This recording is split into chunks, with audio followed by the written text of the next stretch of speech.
याचंच भांडवल करण्यात भाजपला यश आलं की गेल्या 50 वर्षांपेक्षा जास्तची मेहनत फळाला आली? बघा कविताजी, स्वामी विवेकानंद असं म्हणाले होते की arise awake and stop not till the goal is achieved.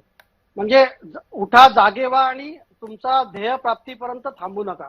तर भारतीय जनता पार्टीचा प्रत्येक कार्यकर्ता आणि आमचे शीर्ष नेतृत्व, ते प्रधानमंत्री मोदीजी असो किंवा अमित शहाजी असो, आम्ही 1951 मध्येच हा नारा दिलेला आहे की आज बंगालमध्ये जी परिस्थिती निर्माण केली 34 वर्ष डाव्यांनी आणि 15 वर्ष ममता दिदींनी, तर आज बंगालचं काय कल्चर होतं मला सांगा.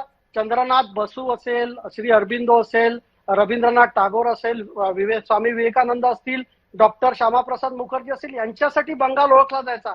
आज कोणासाठी ओळखला तो जहांगीर खान, तो शेख, त्याच्यानंतर पार्थ चॅटर्जी. म्हणजे बंगाली संस्कृतीला पूर्ण नष्ट करण्याचं काम पहिले डाव्यांनी केलं आणि नंतर ममता बॅनर्जींनी तर त्याचा कळस केला.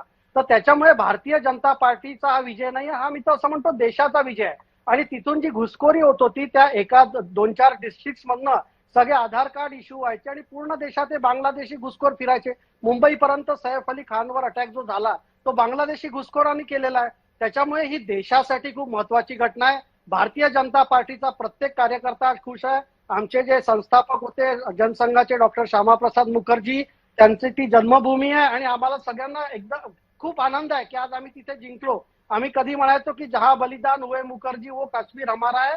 आज आम्ही हे म्हणतो की जहां पैदा हुए मुखर्जी वो बंगाल हमारा है. त्याच्यामुळे देशाच्या राजकारणात ही खूप मोठी घटना आहे. मी बंगालच्या जनतेला नमन करतो की त्यांनी हा निर्णय घेतला.